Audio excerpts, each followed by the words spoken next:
So hello hello मेरे class 12th के प्यारे प्यारे बच्चों, जिनको मैं बोलता हूँ कॉमर्स के चीतो। आई होप आप सब अच्छे से होंगे।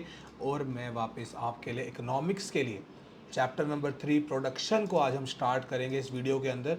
और ये वन शॉट वीडियो रहेगी, प्रोडक्शन पूरा कंप्लीट करेंगे। इसके बाद आपको इसी का जो चैप्टर नंबर 3 में एक और टॉपिक है आपका कॉस्ट का, उसका हम अलग लेक्चर लेके आएंगे जो आपको यूट्यूब पे हमारे मिलता रहेगा। सो प्लीज़ प्लीज़ अगर आपको ये बैच अच्छा लग रहा है, फ्री बैच आपको लेके आया हूँ मैं उन बच्चों के लिए जिन बच्चों को अभी तक इकोनॉमिक्स का कुछ समझ नहीं आया है, बिजनेस स्टडीज़ में उनका होल्ड अच्छा नहीं बन पाया है, काफ़ी ज़्यादा चीज़ें मुश्किल लग रही हैं, सर के ऊपर से निकल रही है। So this batch specifically for you. So एक छोटा सा इंट्रो, उसके बाद हम चैप्टर नंबर 3 का प्रोडक्शन को स्टार्ट करेंगे।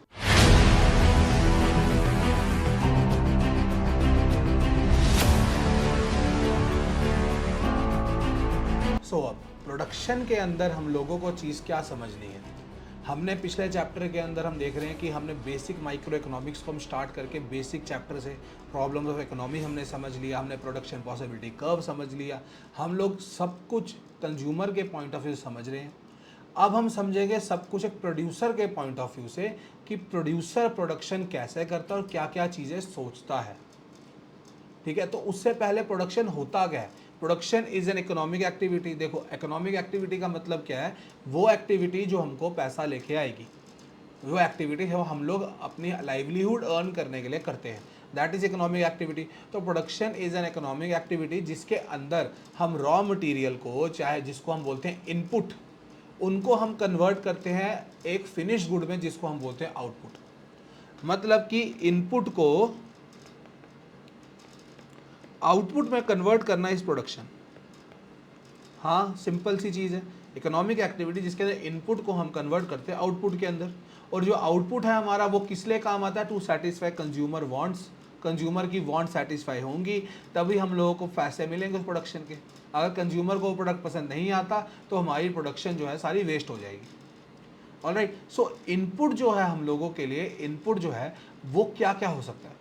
हमारे लिए इनपुट रॉ मटेरियल है, हमारे लिए इनपुट जो है वो जो काम कर रहे हैं लोग वो सब हैं, एम्प्लॉयज़ हैं हमारे, वो जो हम पैसा लगा रहे हैं, जो हमारे पास प्लांट है, जो हमारे पास लैंड है, जो मशीनरी, वो सब इनपुट है।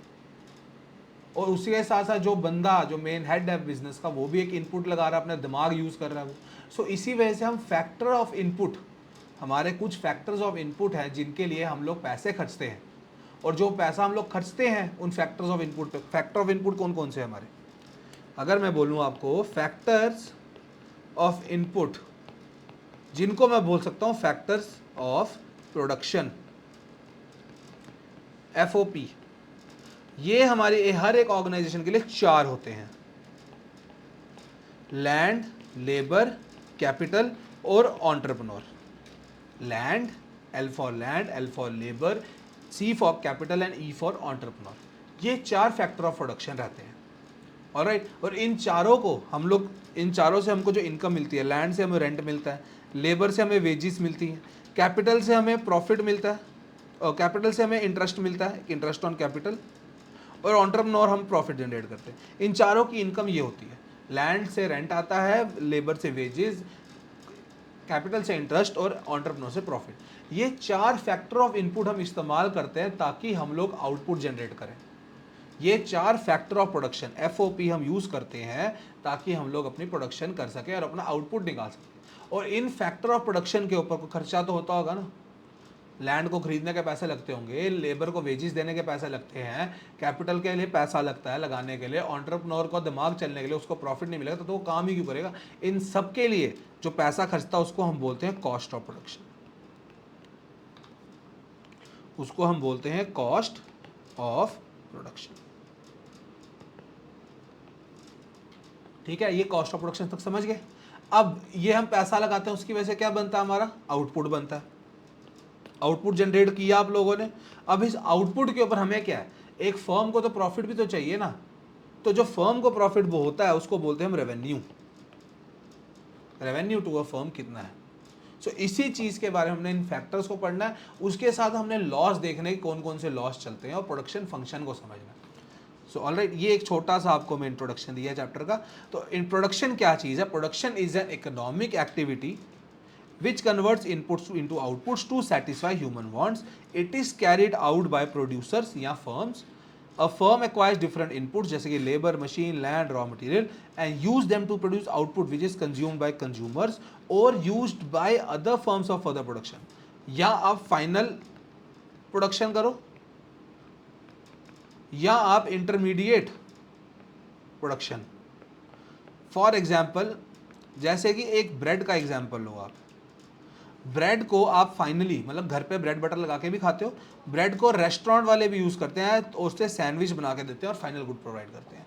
सो एक ही चीज़ के लिए दो मतलब कि जो हमारी प्रोडक्शन है उससे दो फायदे होते हैं, या फाइनल प्रोडक्शन करते हैं लोग या फिर हमारी गुड को इस्तेमाल करके वो लोग उसको थोड़ा और उसको एनहांस करते हैं और उसको हम फाइनल प्रोडक्ट में बना बेचते हैं. ऑलराइट. सो जैसे कि एक टेलर की बात करूँ, अब प्रोडक्शन कौन कौन करता है? प्रोडक्शन तो कोई भी कर सकता है. अभी तक तो मैं बात कर रहा हूँ आपसे टेंजिबल के ऊपर, ये सब टेंजिबल है. इनपुट रॉ मटेरियल दिखता है, हम आउटपुट बनाते हैं. सो ये जो चीज़ जैसे कि एक टेलर है, अगर मैं टेलर को बोलूँ वो स्विंग मशीन, क्लॉथ, थ्रेड और अपना लेबर लगाता है, शर्ट प्रोड्यूस करता है, मतलब कि उसने ये 4 इनपुट लगाए फिर उसको एक आउटपुट मिला शर्ट का. गाड़ी वाले लैंड, मशीनरी, लेबर, स्टील सब कुछ लगाते फिर एक गाड़ी बना के देते हैं. उसी तरह ये हम बात कर रहे हैं प्रोडक्शन की, लेकिन हमें बात की है इन टेंजिबल वेज. टेंजिबल तरीके से क्या है, मतलब कि जो दिखे. लेकिन प्रोडक्शन क्या सिर्फ टेंजिबल है? Production can be intangible also. Intangible मतलब कि देखो, डॉक्टर्स हैं, लॉयर्स हैं, टीचर्स हैं, कंसल्टेंट्स हैं हमारे, ये क्या करते हैं? ये भी तो एक किस्म से प्रोडक्शन कर रहे हैं सर्विसेज की. मतलब जैसे मैं हूँ, मैं आपको सर्विस प्रोवाइड कर रहा हूँ, मैं टीच कर रहा हूँ, मैं आपको सर्विस दे रहा हूँ. ऑलराइट. सो ये भी एक किस्म से प्रोडक्शन है. मैं भी प्रोडक्शन कर रहा हूँ, मैं भी अपनी लेबर लगा रहा हूँ, अपनी मेहनत लगा रहा हूँ, उसके बाद मैं आपको चीज़ समझा रहा हूँ. So production can be tangible terms में भी हो सकती है और इंटेंजिबल टर्म्स में कि हाँ भाई कन्वर्जर ऑफ फिजिकल इनपुट्स और आउटपुट ज़रूरी नहीं है. लॉयर्स, म्यूजिशियंस, कंसल्टेंट्स जितने भी हमारे वो इंटेंजिबल इनपुट लगाते हैं, इंटेंजिबल आउटपुट बनाते हैं. मैंने एक गाना बनाया, आपने सुना है, गाना बनाया मैंने, ट्यून श्यून बनाई और आपको सुनाई, तो ये सब क्या इंटेंजिबल इनपुट लगाया और इंटेंजिबल आउटपुट मिला. प्रोडक्शन क्या नहीं होता है, प्रोडक्शन के अंदर क्या चीज़ नहीं इंक्लूड होती है वो बहुत इंपॉर्टेंट है जानना. प्रोडक्शन के अंदर 3 चीज़ें इंक्लूड नहीं होती. सबसे पहली चीज़ कौन सी इंक्लूड नहीं होती? सेल्फ कंजम्पशन वाली. जैसे कि फॉर एग्जांपल आपने कोई खेत है, एक फार्मर है, इसके अंदर क्या हुआ, 30 किलो उसने पोटैटो उगाया, प्रोडक्शन 30 किलो बोली आपने. लेकिन अगर हम इकोनॉमिक टर्म में बात करें, इकोनॉमिक एक्टिविटी की बात करें, तो आप बोलोगे सर ये उसने क्या किया है, 25 किलो सेल किया है और 5 kgs उसने खुद कंज्यूम किया, सेल्फ कंज्यूम किया. तो इसके क्या पता चलता है आपको? देखो 5 किलो तो मैंने खुद खाया, तो वो प्रोडक्शन कैसे? वो इकोनॉमिक एक्टिविटी थोड़ी है. 25 किलो जो मैंने सेल किया ये इकोनॉमिक एक्टिविटी, इसकी वजह से मेरे को पैसे मिले हैं. सो टोटल प्रोडक्शन इधर क्या हुई, 25 किलो की.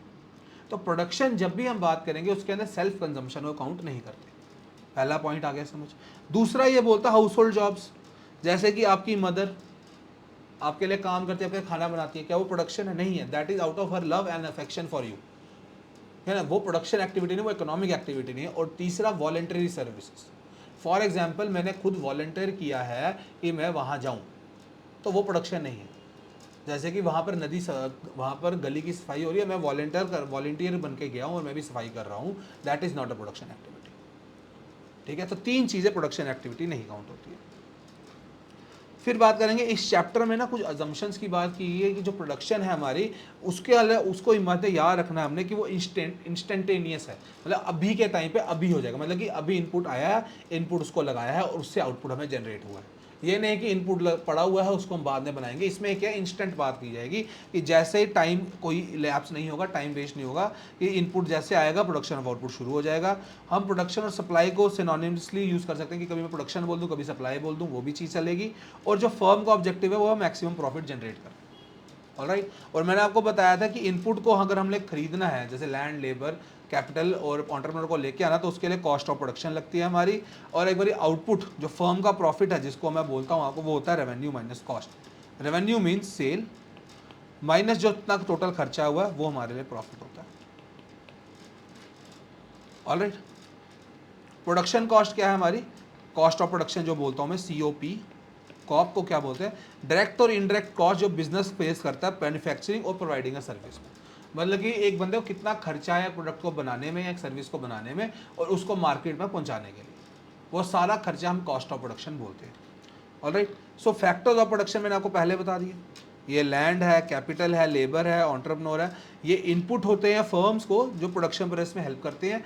ये बहुत इंपॉर्टेंट है जानना कि जो लैंड और लेबर है ना, इन दोनों को हम बोलते हैं प्राइमरी या फिर ओरिजिनल फैक्टर ऑफ प्रोडक्शन।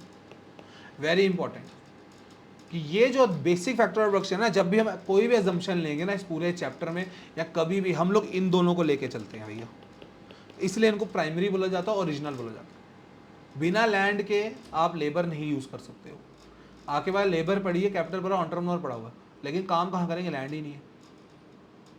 तो ये चीज़ बड़ी इंपॉर्टेंट है। तो प्राइमरी फैक्टर लैंड क्या है इसके अंदर, देखो जो लैंड है वो ये नहीं है कि हाँ भैया एक पीस ऑफ लैंड पड़ा है जिसके ऊपर हम लोग सॉइल वगैरह होता है, नहीं। इसके अंदर लैंड जो बोला गया इकोनॉमिक्स के अंदर, land is a free natural gift है, एक फ्री गिफ्ट है जो नेचर ने हमको दिया है, जिसके अंदर natural resources, fertility of soil, water, air, light, heat, natural vegetation सब कुछ आता है। लैंड इसमें ये बोला गया है, और लैंड से हमको मिलता है रेंट। ये इंपॉर्टेंट है, ये इंपॉर्टेंट है, लिख लेना, लिखा नहीं है मैंने, लैंड से रेंट मिलता है। फिर बात की गई है लेबर की। लेबर कौन है, हमारे जो मेंटल और फिजिकल एक्सर्शन करते हैं, मतलब कि जो मेंटली और फिजिकली एक्सर्ट करते हैं अपने आप को ताकि हमारी प्रोडक्शन हो पाए, उनको लेबर बोलते हैं। और लेबर वाले जो करते हैं हमारे ह्यूमन एफर्ट बोलते हैं इस चीज़ को हम लोग, कि वो प्रोड्यूस करते हैं गुड्स एंड सर्विसेज। और लेबर वालों के लिए इंपॉर्टेंट चीज़ है वेजेस।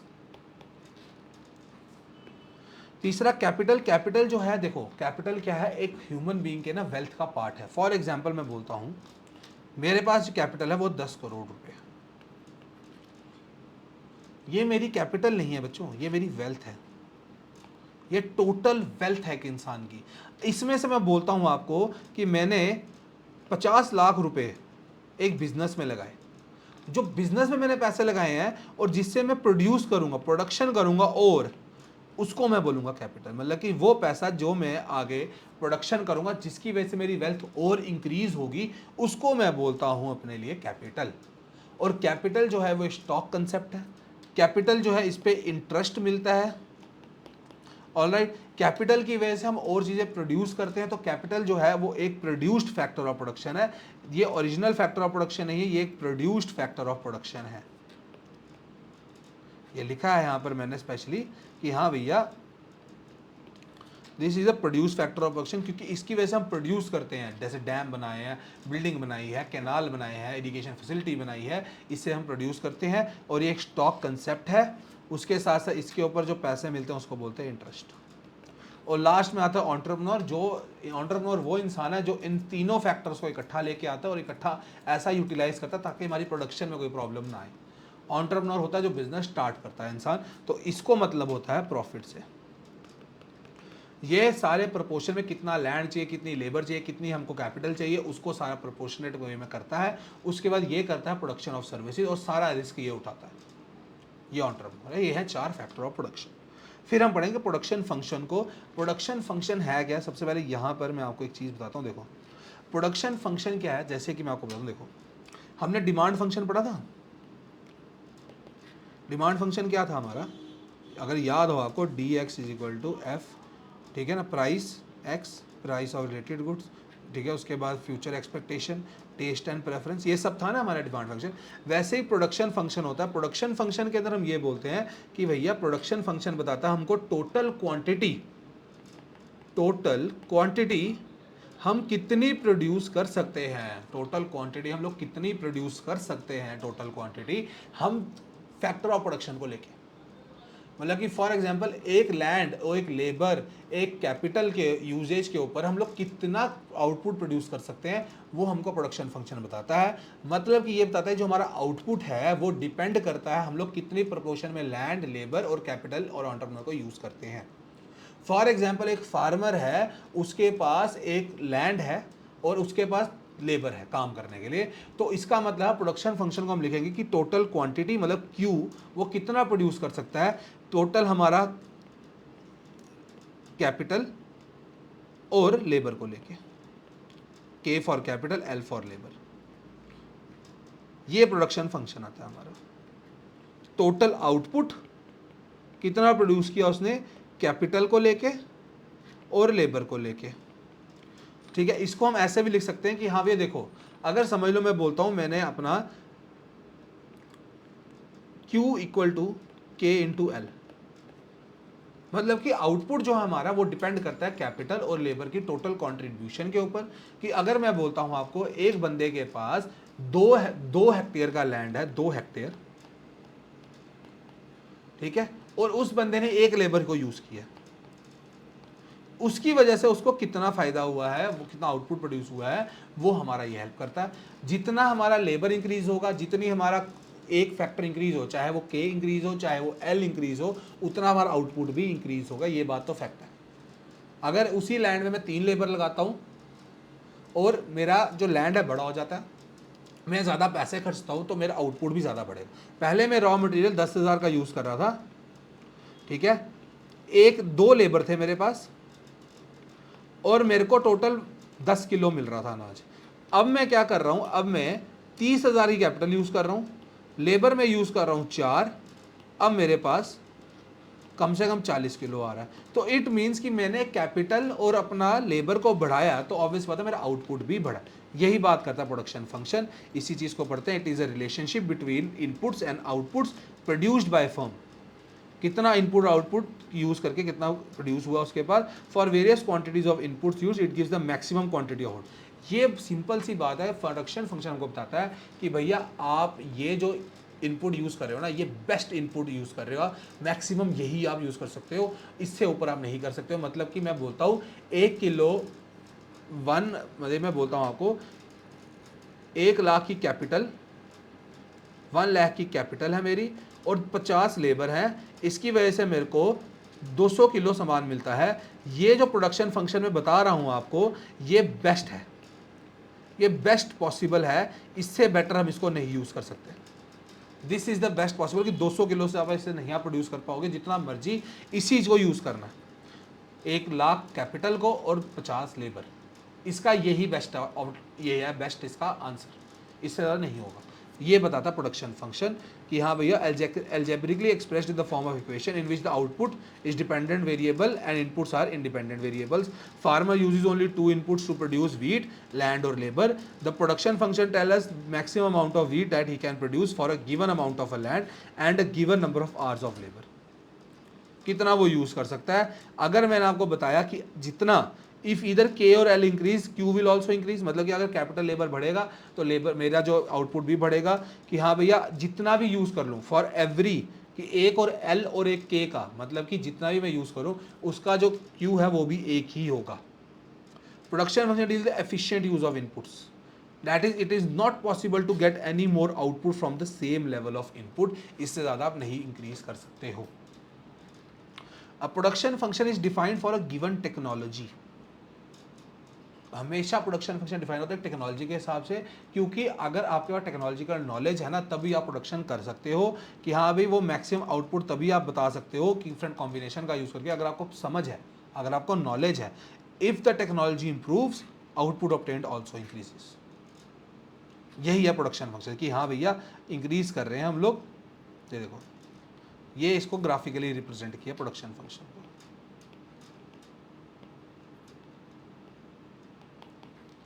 ऑलराइट, अब इसमें एक टेबल देखो आप, इसमें एक लेबर दिया है, एक कैपिटल दिया है। लेबर के फैक्टर का ये दिया हुआ है आपको और कैपिटल ये दिया हुआ आपको। अब ये देखो, इन्होंने बोला है कि आप कितना प्रोड्यूस कर सकते हो कॉम्बिनेशन को। अगर मैं बोलूं 0 लेबर है और 0 कैपिटल है, ठीक है ना, 0 0 है दोनों, तो आपका आउटपुट भी 0 है। ये सिंपल सी कंक्लूजन, इसकी ना 4 कंक्लूजन है। देखो, both inputs are necessary for the production, की दोनों इनपुट होने चाहिए। If any input becomes 0 there will be no production. अगर कोई इनपुट भी 0 हो जाएगा, कोई प्रोडक्शन नहीं होगी। With both inputs positive, output will be positive.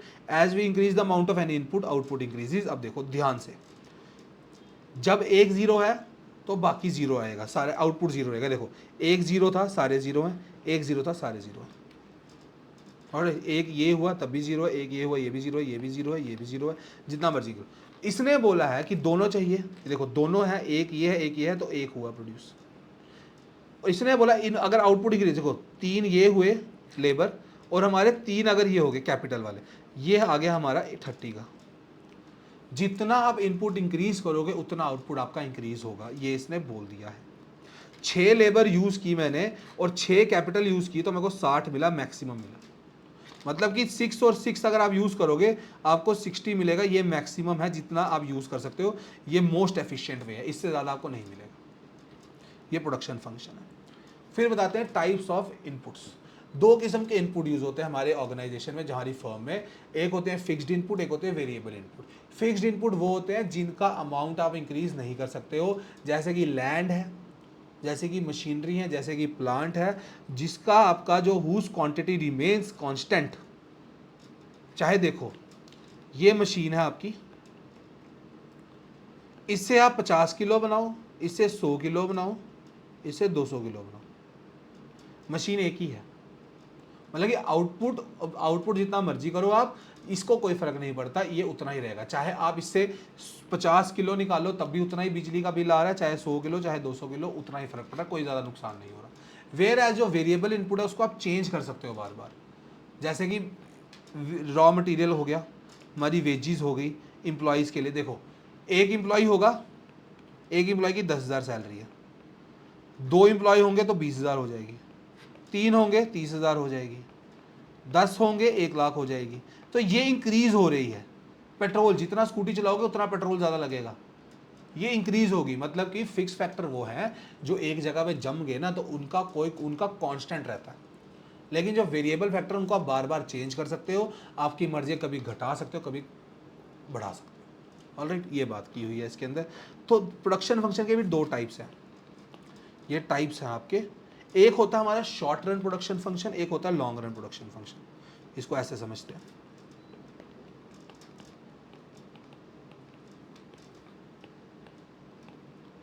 ये बोलता है शॉर्ट रन और लॉन्ग रन की, जो शॉर्ट रन प्रोडक्शन फंक्शन है ना, इसमें एटलीस्ट 1 फिक्स्ड फैक्टर होगा एंड अदर जो है हमारे बाकी जो है वो वेरिएबल फैक्टर होंगे। फॉर एग्जाम्पल एक कंपनी ने 4 इनपुट लगाए हैं, तो उसमें से समझ लो एक इनपुट आपका फिक्स्ड होगा हमेशा। यहां लैंड ले लो, फिक्स्ड है। इसके अंदर all factor of production are variable, ये याद रखना बस। लॉन्ग रन इसमें अंदर सबसे इंपॉर्टेंट ये चीज़ है कि लॉन्ग रन और शॉर्ट रन में क्या फर्क है। It shows maximum amount of good that can be produce by set of input assuming that at least 1 input remains fixed. Short run the factor that remain fixed is called fixed factor, whereas the other factor जिसको हम very कर सकते हैं उसको हम बोलते हैं variable factor. Firm can not install a new capital equipment. Short run के अंदर फर्म ना ज़्यादा कैपिटल इक्विपमेंट नहीं इंक्रीज कर सकती है।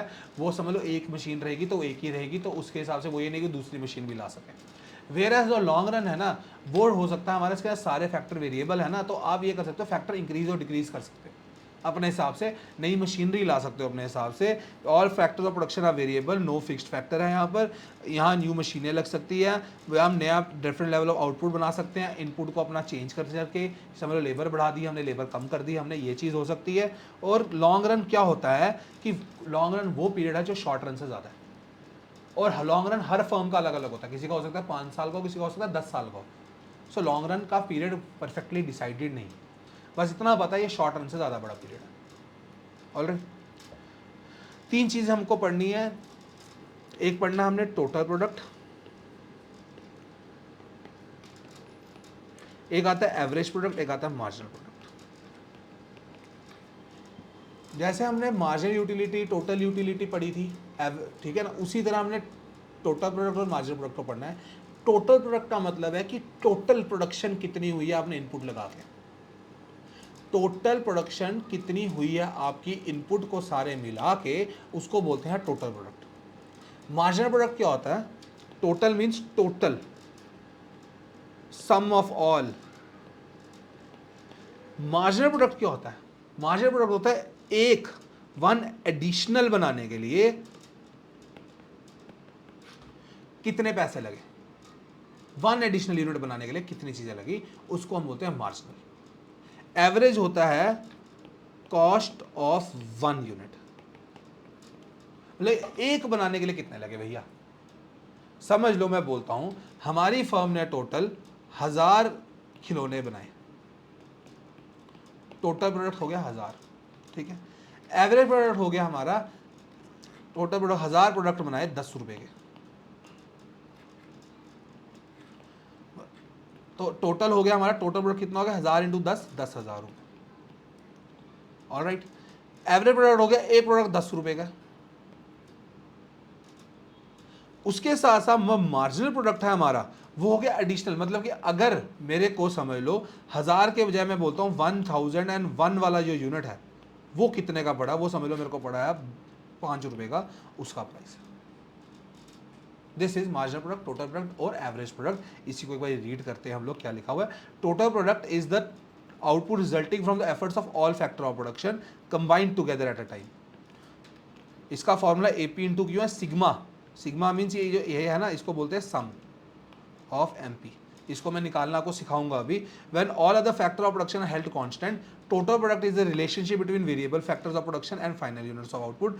TP curve is positively slope, this is very important. देखो ये पॉजिटिव जा रहा है, ऊपर की तरफ उठ रहा है ना, टीपी कर्व ऐसा होता है, इसको मैं अभी बताऊंगा आपको।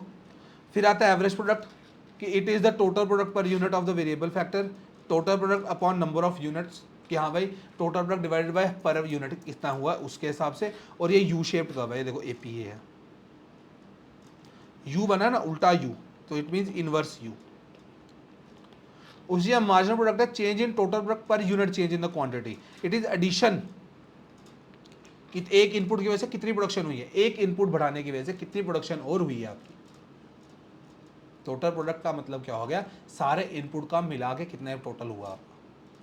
मतलब कि आपने टोटल इनपुट लगाया समझ लो 6 लेबर 6 कैपिटल, उसकी वजह से आपको 60 मिला, वो आपका टोटल प्रोडक्ट है।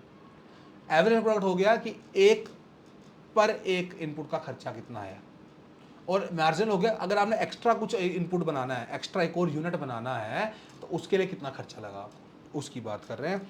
ठीक है, ये फॉर्मूला है इसका, ये भी आपको निकालना मैं सिखाऊंगा। एमयू का फॉर्मूला और एमपी का फॉर्मूला सेम रहता है, निकालने का तरीका भी सेम है, बस सब कुछ बताऊंगा। Contribution of each additional unit, और ये भी यू शेप है इनवर्स, देखो यू शेप, और इसका रिलेशन भी पढ़ना हमने। देखो आप ध्यान से देखो ये कैसे नहीं, फॉर्मूले तीनों याद रख लेंगे हम लोग।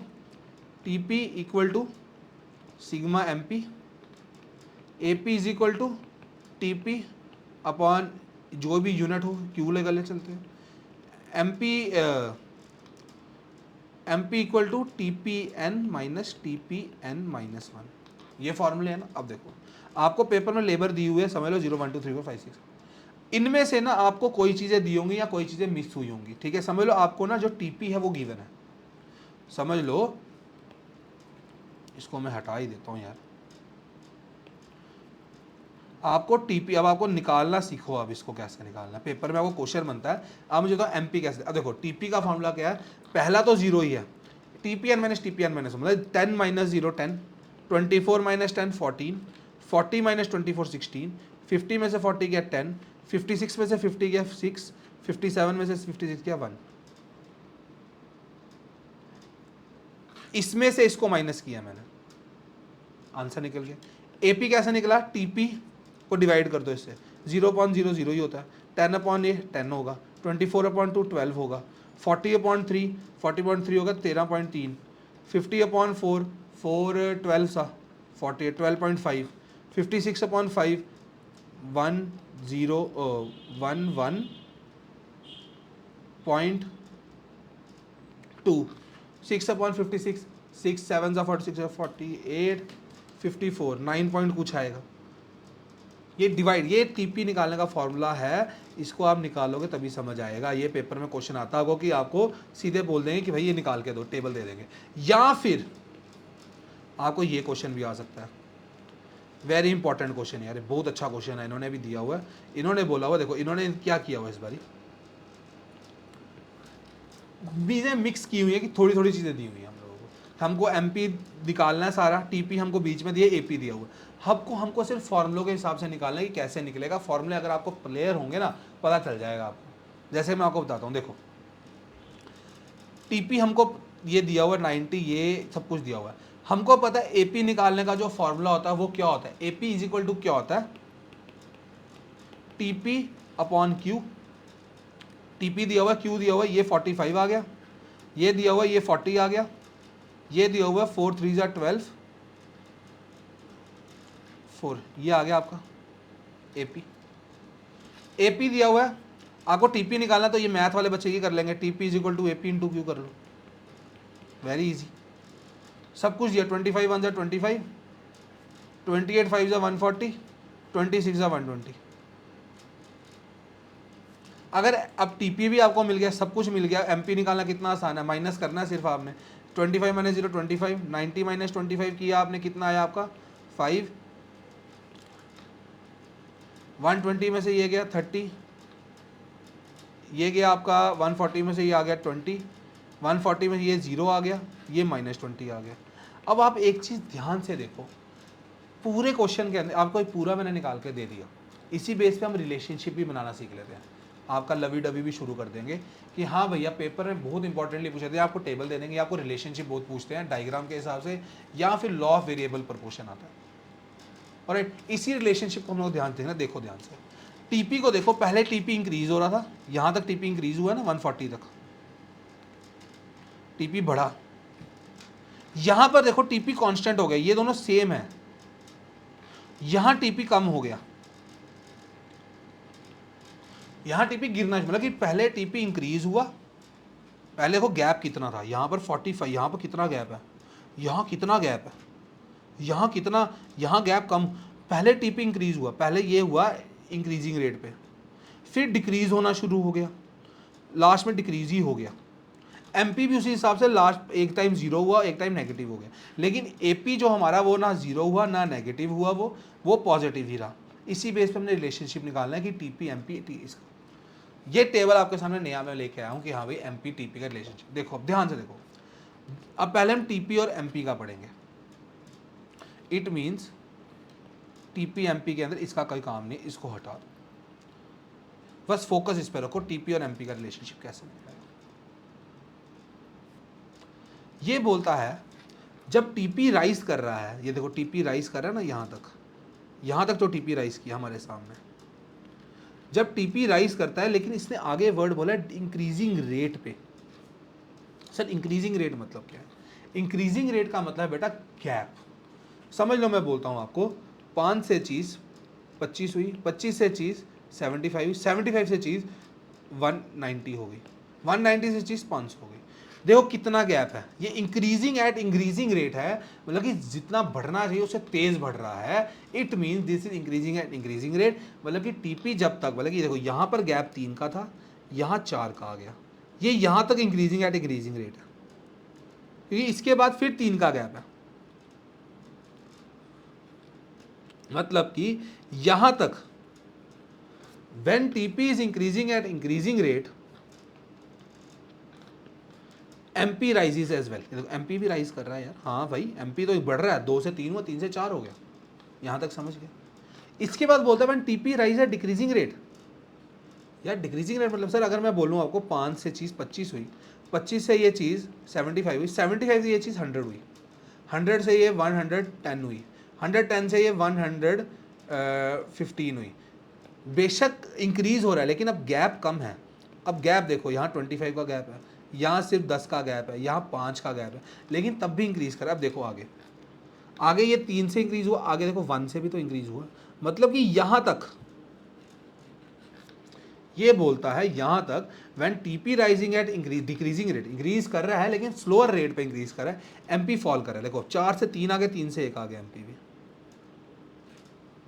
यहाँ तक तो समझ गए सर।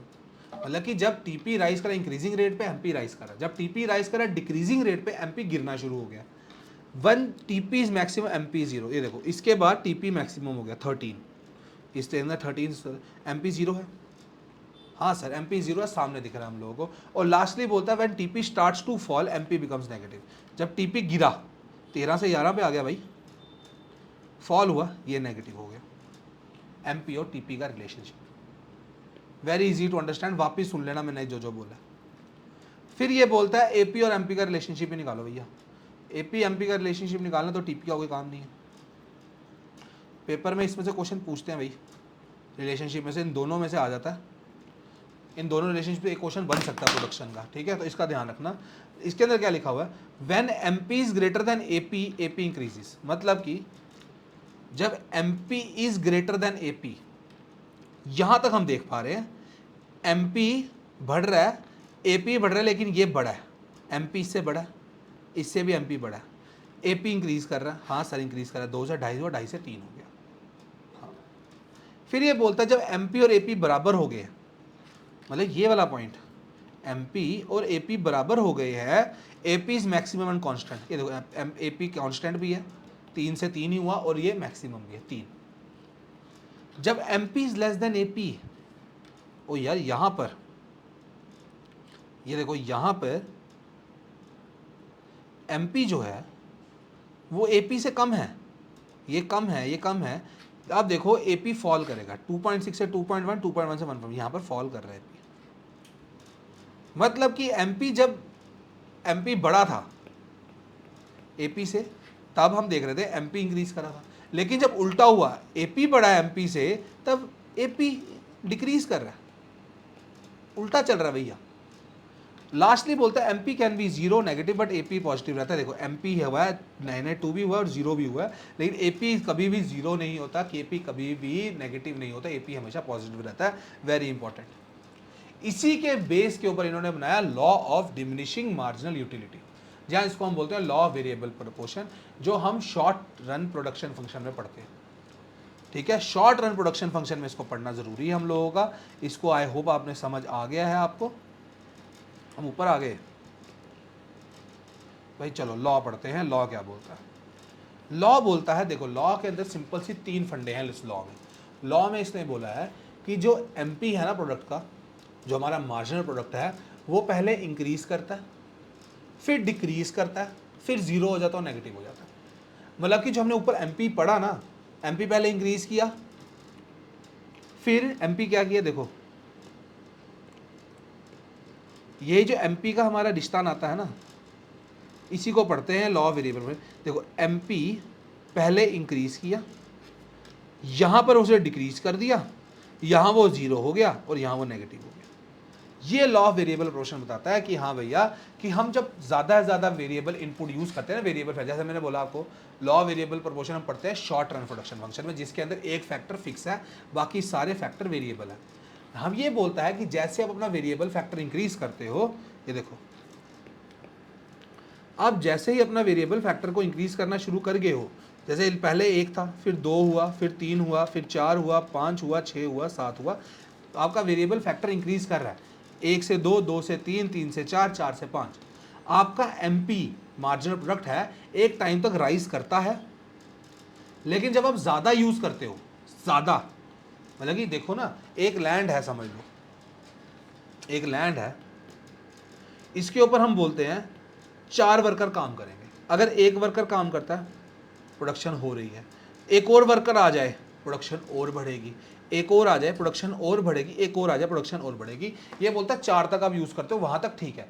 लेकिन जब आप और वेरिएबल इनपुट इंक्रीज करते हो ना, समझ लो आप इसी जगह पे ना 1+1 एक और ले आए, एक और ले आए, आपकी प्रोडक्शन अब इंक्रीज नहीं, अब कम होना शुरू हो जाती है। एक टाइम होता है वो जीरो हो जाती है, क्योंकि उसके ऊपर आप ज़्यादा लोग ले आते हो, ज़्यादा वेरिएबल इनपुट एक जगह काम कर रहे हैं, वो जगह क्राउडेड हो जाती है, उसकी वजह से एक टाइम आता है आपका मार्जिनल प्रोडक्ट गिर जाता है और फॉल करके नेगेटिव हो जाता है। अच्छा सर, ये बोल रहे हो आप कि मार्जिनल प्रोडक्ट एक प्रोडक्ट का पहले राइज कर दिख रहा है हमको, कि लेकिन हमने वेरिएबल फैक्टर इंक्रीज किया ना, एक टाइम आता है, एक चीज़ की सहने की शक्ति होती है, जब उसकी सहन शक्ति खत्म हो जाती है और वो क्या करता है, वो बोलता है मैं गया, वो बंदा जीरो हो जाता है, पागल हो जाता है, फिर वो धीरे धीरे नेगेटिव एनर्जी में घुसता है, पागल होकर सो जाता है। वही चीज़ है, असल ज़िंदगी की बात कर रहे हैं, हमारी ज़िंदगी खोल रहा है कि हाँ, ज़्यादा प्रेशर पड़ता है ना, बच्चा पागल होना शुरू हो जाता है, इतना प्रेशर उसके सिरे पड़ जाता है, वो क्या करूँ क्या करूँ क्या करूँ, फिर उसकी ना प्रोडक्टिविटी दिमाग की ना ज़ीरो हो जाती है। ज़ीरो प्रोडक्टिविटी जब इंसान की हो जाती है, फिर उसके दिमाग में नेगेटिव थॉट आते हैं। वही चीज़ मार्जिनल प्रोडक्ट वही चीज़ ये लॉ बता रहा है कि हाँ भैया, the law states that more and more units of variable factors are used to increase output. Output initially increases at increasing rate, पहले तो बहुत अच्छे से इंक्रीज करता है, लेकिन उसके बाद फॉल करना शुरू कर जाता है। MP of input initially rises with its employment level, but after reaching a certain level of employment, it starts falling. Thought जितने बढ़ते रहेंगे, उतना दिमाग में प्रेशर बनता रहेगा, उतना प्रेशर बनेगा उतने ज़्यादा नेगेटिव थॉट आते जाएंगे। Alright, the tendency of MP to first increase and then fall. The law arises because factor proportions change as long as one factor is held constant and other is increased। मतलब ये बोलता है factor proportion change होना शुरू कर देता है। Factor proportion change, अब देखो इसी टेबल को वापस देखते हैं हम लोग। टीपी एमपी निकालना आ गया ना आपको बेटा, ये पेपर में क्वेश्चन बनेगा जहाँ ये बनेगा ये law of returns to scale, इसके चांस हमेशा ज़्यादा थे 6 नंबर 5 नंबर वाले क्वेश्चन में। दिमाग डाल लो, टेबल ये आपको खुद बनाना पड़ेगा उसमें। सो इस टेबल को ऐसे याद करो आपको समझ आ जाए, ठीक है। देखो फिक्स फैक्टर इसने लिया, देखो fix factor, one factor is fixed 1 1 1 1। दूसरा वेरिएबल फैक्टर इंक्रीज हो रहा है, कॉम्बिनेशन पहले 1 के साथ 0 चल रहा है, फिर 1 के साथ 1, फिर 1 के साथ 2, ये इंक्रीज हो ही जा रहा है, हो ही जा रहा है। इसने बोला पहले तो 0 रहेगा, पहले तो वेरिएबल फैक्टर कोई, लैंड अकेले पे तो कोई काम हो ही नहीं रहा, पहले तो लैंड पे कोई काम होगा नहीं, जब एक बंदा आएगा तभी काम होगा। इसने एक बंदा बढ़ाया तो हमारा 2 का हुआ, एक और बंदा लाया इसने 6 का किया, एक और बंदा लाया इसने 12 का हुआ, एक और बंदा लाया इसने 16 का हुआ, एक और बंदा आया इसने 18 का हो गया। इसने बोला देखो पहले इंक्रीज कर रहा है, फिर इसने बोला कि वो कांस्टेंट हो गया, फिर उसने बोला प्रोडक्शन कम होना चाहिए ज्यादा बंदे लेके। मतलब कि एमपी पहले इंक्रीज किया, मतलब यहां तक, इसको मैं मिटा देता हूं अब। इसने बोला एमपी भैया यहां तक आपका इंक्रीज हो रहा है, फिर आपने और जो वेरिएबल फैक्टर ऐड किया, मतलब कि हमने 4th बंदा लेके आए ना वेरिएबल, अब आपका एमपी गिरना शुरू हो गया। मतलब कि यहां तक बंदा हो गया पागल। अब वो हो गया कि अब उसको नेगेटिव थॉट, अब उसका क्या हुआ, अब वो थक गया हुआ है, अब उसके दिमाग में बड़ा ज़्यादा चल रहा है, अब उसको नेगेटिव थॉट शुरू हुए, अब वो नेगेटिव जाना शुरू हो गया। 7 और 8 बंदे, एक और बंदा ले, एक और थॉट आ गया, और नेगेटिविटी और आया, एक और नेगेटिविटी, मैं थक गया। यही बात इसने किया लॉ ने, और इसी लॉ को हम बोलते हैं लॉ ऑफ वेरिएबल प्रोपोर्शन। इसी लॉ के ऊपर डायग्राम बनती है। देखो अब इस लॉ को 3 स्टेजेस में क्या डिवाइड किया हुआ, देखो स्टेज 1 है, स्टेज 2 है, स्टेज 3 है। स्टेज 1 बोलता है ये हमारा, स्टेज 1 की बात करते हैं हम लोग इंक्रीजिंग रिटर्न्स के ऊपर, स्टेज 2 बात करता है हमारा डिक्रीजिंग के ऊपर, स्टेज 3 बात करता है नेगेटिव रिटर्न्स पे। ध्यान से देखो स्टेज 1 के अंदर हम एक चीज नोटिस कर पा रहे हैं, जो हमारा टीपी है ना वो बड़ा तेज इंक्रीज कर रहा है यहां तक, तो इसी वजह से इसका नाम इंक्रीजिंग रिटर्न्स है। यहां पर आके जो टीपी है वो थोड़ा कांस्टेंट हो गया है, बेशक थोड़ा इंक्रीज कर रहा है टीपी हमारा, लेकिन वो स्लोअर रेट पे कर रहा है। अब इसका जो कर्व है पहले ऐसे इंक्रीज कर रहा था ये, अब इसका कर्व ऐसे हो गया भाई थोड़ा सा, अब ये धीरे धीरे कांस्टेंट हो जाएगा और लास्ट में मैक्सिमम हो जाता है। और लास्टली टीपी नेगेटिव, हमारा टीपी हमारा फॉल करना शुरू हो जाता है, और इसके ऊपर एमपी भी है। एमपी स्टेज 1 तक इंक्रीज करता है, स्टेज 2 में एमपी डिक्रीज करना शुरू होता है, और स्टेज 3 में एमपी नेगेटिव हो जाता है। यही चीज बताएगा ये, और ये पॉइंट ऑफ इन्फ्लेक्शन होता है जहां पर टीपी कर्व अपना चेंज करता है। ये हम आपको यहाँ लिखा नहीं हुआ है, ये आपको शायद से इंक्रीजिंग बड़ी क्लास में आगे होगे ना पंच आएगा, लेकिन हम पॉइंट ऑफ इन्फ्लेक्शन को पढ़ेंगे। लिखो डेफिनेशन, पॉइंट ऑफ इन्फ्लेक्शन होता है point where TP curve changes from increasing return to decreasing return। Alright, मतलब कि टीपी पहले इंक्रीज कर रहा था ना ऐसे, यहां पर आके टीपी थोड़ा सा कर्व ऐसे हो गया, ये जो पॉइंट है मतलब कि अब थोड़ा डिक्रीजिंग रिटर्न आना शुरू हो गया, ये जो पॉइंट है पॉइंट ऑफ इन्फ्लेक्शन है। ऑलराइट, अब फैक्टर प्रोपोर्शन क्या बोलते हैं कि हाँ भैया represent the ratio in which the 2 inputs are combined to produce output as we hold one factor fixed and keep increasing the other the factor proportion change.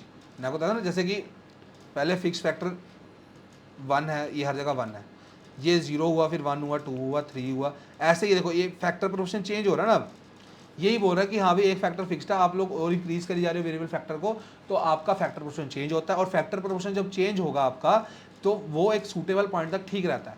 जब तक वो सूटेबल पॉइंट तक पहुंच जाएगा तब एमपी आपका इंक्रीज होता रहेगा। लेकिन जैसे ही वो ओवर ज़्यादा यूज़ करोगे ना, ज़्यादा आप यूज़ करना शुरू हो गए, ज़्यादा लालच में आ गए ना, आपका एमपी डिक्रीज करना शुरू हो जाता है, और एक टाइम आता है 0 हो जाता है, और एक टाइम होता है नेगेटिव हो जाता है। ये एग्जाम्पल दिया हुआ है कि एक फार्मर की बात की जिसके अंदर 4 हेक्टेयर का लैंड है।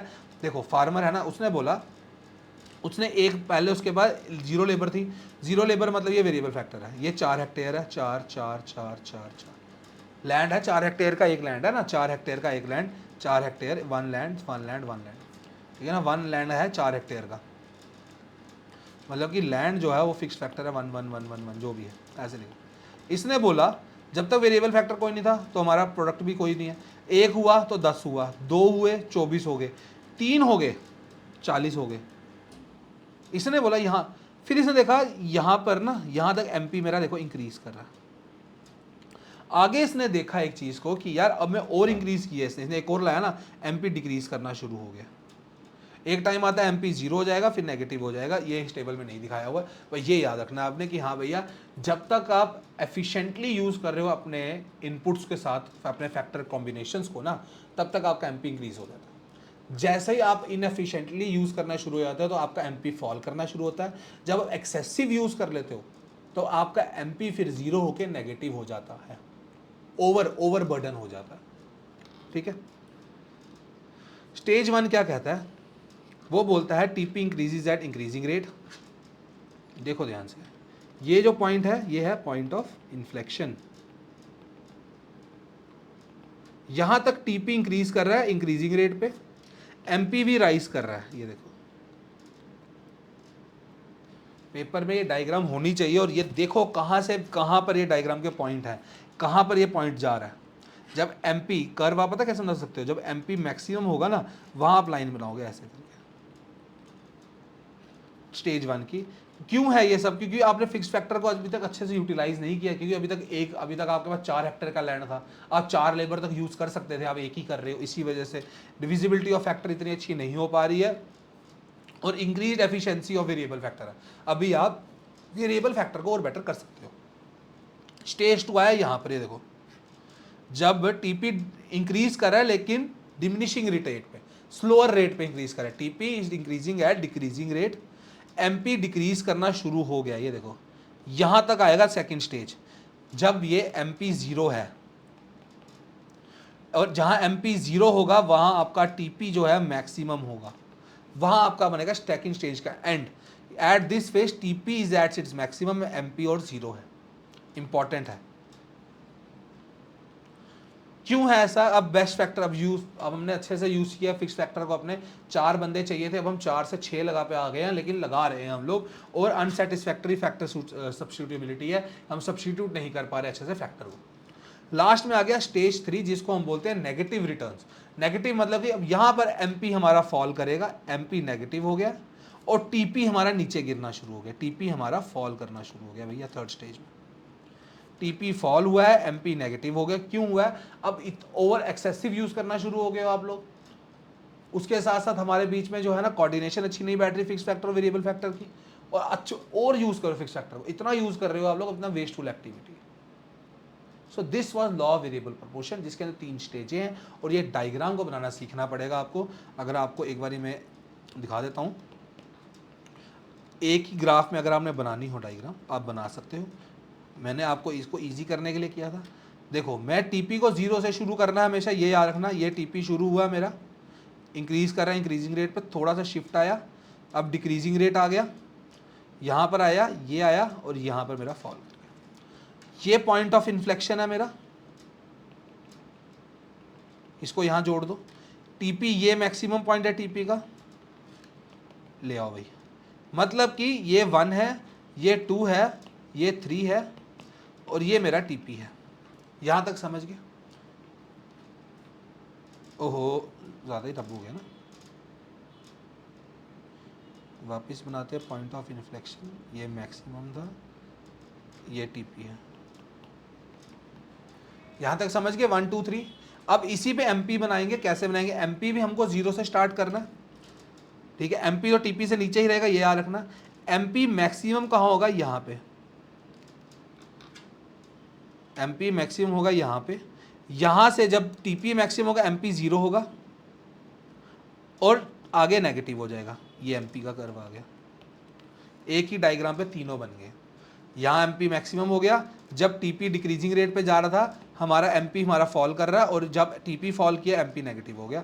यही चीज़ है, एक ही में तीनों बना दिए, इसको भी सीख लो भाई। ऑलराइट, अब लास्ट है इसके अंदर law of returns to scale. अगर हमने पढ़ा है शॉर्ट रन प्रोडक्शन फंक्शन में हमारा एक लॉ चलता है, लॉन्ग रन प्रोडक्शन फंक्शन पे भी हमारा एक लॉ चलेगा जिसको बोलते हैं law of returns to scale. इसके अंदर क्या होता है, सारे फैक्टर वेरिएबल है, सारे फैक्टर आपको याद है ना, लॉन्ग रन प्रोडक्शन फंक्शन में सारे फैक्टर वेरिएबल होते हैं, और इसके अंदर हम लोग को यही याद रखना है कि हाँ भैया सारे फैक्टर वेरिएबल है, और इसके अंदर 3 स्टेज रहती हैं, इंक्रीजिंग रिटर्न्स, डिक्रीजिंग रिटर्न्स और कांस्टेंट। ठीक है, इंक्रीजिंग रिटर्न्स टू स्केल बोलता है कि जब आप इनपुट को, ये डायग्राम है ना, डायग्राम पे ले करते हैं इसको थोड़ा सा ऐसे, चलो। इंक्रीजिंग रिटर्न बोलता है कि जब आपका इनपुट, आप पहले समझ लो, सब में एग्जांपल ये है, पहले मैं इनपुट यूज करता था 10,000 का, ऑलराइट, और आउटपुट होता था मेरा 20,000 का। ये हमारा एग्जांपल यहाँ पर हम स्टार्ट कर रहे हैं। ठीक है, इसको ध्यान रखो। अब हमने इनपुट इंक्रीज किया, समझ लो इनपुट मैंने किया 15,000 का इंक्रीज, आउटपुट मेरा इंक्रीज हुआ 40,000 का। मतलब कि मैंने इनपुट इंक्रीज किया लेकिन उससे ज़्यादा इंक्रीज मेरा आउटपुट हुआ, मतलब कि ज़्यादा प्रोपोर्शन में हुआ कि इनपुट मैंने, अगर समझ लो अगर मैंने इनपुट 10% लगाया, मेरा आउटपुट 30% हुआ। ये हो गया इंक्रीजिंग रिटर्न्स। कांस्टेंट रिटर्न्स बोलता है कि अगर आप 10% इंक्रीज करते हो ना, आपको 10% ही आउटपुट मिलता है। इनपुट और आउटपुट के बीच में रेशियो है वो कांस्टेंट है, वो सेम है, तब आपका जो होता है कांस्टेंट रिटर्न होता है। और डिमिनिशिंग इंक्रीज बोलता है या डिमिनिशिंग रिटर्न बोलता है, इसके अंदर अगर आप 10% इंक्रीज करते हो इनपुट, तो आपका आउटपुट सिर्फ 5% इंक्रीज होगा। मींस कि इसके अंदर भी आउटपुट इंक्रीज हो रहा है बट इन लेसर प्रोपोर्शन।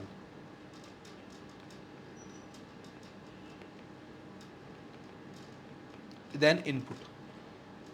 3 रीट इसने बताया हमको, यही बोलता है ये लॉ कि हाँ भैया 3 स्टेजेस हैं। When proportional increase in all inputs results in an increase in output by larger proportion. मतलब इनपुट 10% इंक्रीज हुआ, आउटपुट 20%। ऊपर की तरफ एरो का मतलब है increase, this arrow here means increase, ये एरो बोलता है इंक्रीज। ठीक है, फिर ये बात करता है कि कांस्टेंट कब होगा, when proportional increase in all inputs results in an increase in output by same proportion. मतलब कि इनपुट 10% हुआ तो आउटपुट भी 10%। तीसरा बोलता है जब proportional increase in all input, input increase किए लेकिन जो आउटपुट था हमारा वो स्मॉलर प्रोपोर्शन में इंक्रीज हुआ, इनपुट 10% इंक्रीज हुआ तो आउटपुट 5% इंक्रीज हुआ। ये है रिटर्न्स टू स्केल, और इसके अंदर हमको 3 स्टेजें पता चलती है। This is important for 3 marks question. Diagram भी इंपॉर्टेंट है, ये डायग्राम ऐसे बनानी है आपने, आपकी बुक में शायद डायग्राम नहीं दी हुई है बट मैं डायग्राम लेके आया हूं, तो इसका मतलब इसका यूज करना भैया, हो इंक्रीज ही रहा है। ऑलराइट, इस चीज का ध्यान रखना है हमने। अब इस टॉपिक का लास्ट, प्रोडक्शन के अंदर लास्ट है आइसोक्वांट कर्व्स। जैसे हमने पढ़े थे पहले इंडिफरेंस कर्व्स, वो कंज्यूमर का कॉम्बिनेशन बताते हैं कि कंज्यूमर कैसे तरीके से पैसे खर्चेगा। उसी तरह आइसोक्वांट कर्व जो होता है वो प्रोड्यूसर को बताता है कि कौन से बेस्ट कॉम्बिनेशन है इनपुट के, कैसे आप यूज करोगे। आइसो जो हमारा इंडिफरेंस कर्व था वो बताता है कंज्यूमर कितना खाएगा, कितना उसका कंजम्पशन पैटर्न कैसा रहेगा। मैं हाँ भाई कि मैं 2 मैंगो खाऊं या 2 बनाना खाऊं, उसके हिसाब से।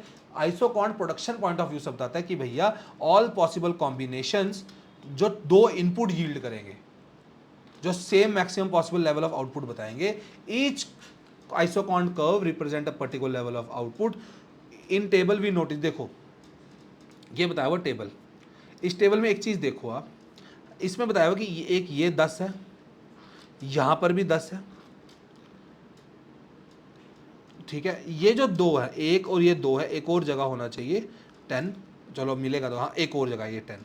3 जगहों पे हम लोग 10 प्रोडक्शन कर सकते हैं, 10 यूनिट अवेल कर सकते हैं। उस जगह हमारे जो कॉम्बिनेशंस हैं वो हैं कि अगर आपके पास 4 कैपिटल है, या आपके पास 4 कैपिटल में 1 लेबर है, आपके पास 2 कैपिटल है और आपके पास 2 लेबर है, या आपके पास 4 लेबर है, या आपके पास 1 कैपिटल है। मतलब ये कॉम्बिनेशन से आप ये 10 यूनिट प्रोड्यूस कर सकते हो, और ये तीनों कॉम्बिनेशन जो है आपके सेम आइसोक्वांट कर्व पे बनेंगे, जैसे इंडिफरेंस का वैसे बनता है, आइसोक्वांट कर्व भी ऐसे ही बनता है। जो हमारा डाउनवर्ड होता है स्लोपिंग, जो कॉन्वेक्स टू द ओरिजिन है, सेम ही चीज़ है ये भी। इसी के ऊपर तीनों कॉम्बिनेशन बनेंगे कि 10 हमको ऐसे मिलेगा। ये आइसोक्वांट कर्व है, सेम प्रॉपर्टीज है इनकी, कुछ डिफरेंस नहीं है। सेम रीजंस की वजह से, डिमिनिशिंग मार्जिनल रिटर्न्स की वजह से ये जो आइसोक्वांट कर्व है हमारा नेगेटिवली स्लोप है। ये देखो नेगेटिवली स्लोप है, क्योंकि diminishing marginal rate of substitution, diminishing marginal rate of substitution की वजह से। मतलब कि अगर आपको एक कॉम्बिनेशन को बढ़ाना है तो आपको दूसरे कॉम्बिनेशन को सैक्रिफाइस करना पड़ेगा। जैसे कि इस क्वेश्चन के अंदर K means capital, L means labour. अगर आपको ये कैपिटल थी पहले, इसके साथ ये बन रही थी। अगर मैं बोलूं अगर आपको कैपिटल बढ़ानी है तो आपने लेबर को कम किया। मैं आपको बोलता हूं, देखो ध्यान से, छोड़ दो, ये ओरिजिनल कर्व था, समझ लो ये 5 है, ये है 3। इसने बोला कि भैया मेरे को लेबर ज़्यादा यूज़ करनी है, लेबर यूज़ करनी है। अब मैं कैपिटल 3 यूज़ कर रहा हूँ, लेबर मेरी 5 हो गई। कैपिटल यहाँ से यहाँ आ गई, लेबर मेरी ज़्यादा चलेगी। This is your isoquant curve. ये भी कॉम्बिनेशन बताता है इंडिफरेंस कर्व की तरह, बस इंडिफरेंस कर्व आपका कंज्यूमर के पॉइंट ऑफ व्यू चलता है, जो हमारा आइसोक्वांट है वो प्रोड्यूसर के पॉइंट ऑफ व्यू चलता है। And this was your chapter number 3 का प्रोडक्शन पार्ट। अगली वीडियो के अंदर हम पढ़ेंगे कॉस्ट को। एंड टिल देन मेरे कॉमर्स के चीतो, अगर आपको समझ आ रही हैं सारी की सारे लेक्चर, मज़ा आ रहा है पढ़ने का, एंड तक पहुंच गए हो तो I do deserve a like for your side की। लाइक, शेयर और सब्सक्राइब करो हमारे चैनल को यार। इस बैच की मैं व्यूअरशिप बढ़ाना चाहता हूँ, हर एक बच्चा इसको देख पाए, कोई ट्यूशन जाने की ज़रूरत नहीं पड़ेगी यार आप लोगों को। ये मेरा प्रॉमिस है कि आप लोगों के मार्क्स मैं सिक्योर करके दूंगा, ठीक है। मैं आपको कुछ बुक्स भी बताऊंगा बाद में जो आप यूज़ कर सकते हो 12th वाले। आपको ट्यूशन जाके जो आप रिफ्रेशर वगैरह पढ़ रहे हो ना, एक एक आपको रिफ्रेशर बताऊंगा, चाहे वो बिजनेस स्टडीज़ की हो, चाहे वो इकोनॉमिक्स की हो, जो आपका पेपर ऐसा निकाल के देंगे ना आपको, आप खुद बोलोगे सर बहुत मज़ा आ रहा है। और अगर आपको वीडियो समझ आ रही है, अगर आपको कोई कोई प्रॉब्लम है, कमेंट करो। अगर वीडियो समझ आ रही है प्लीज़ अब भी कमेंट किया करो कि yes sir it was a good lecture, मज़ा आया पढ़ने का। नेक्स्ट लेक्चर आपको ले मैं डालूंगा। It gives me a confidence की बूस्ट आता है। सो टिल देन अपना ध्यान रखो, गुड बाय।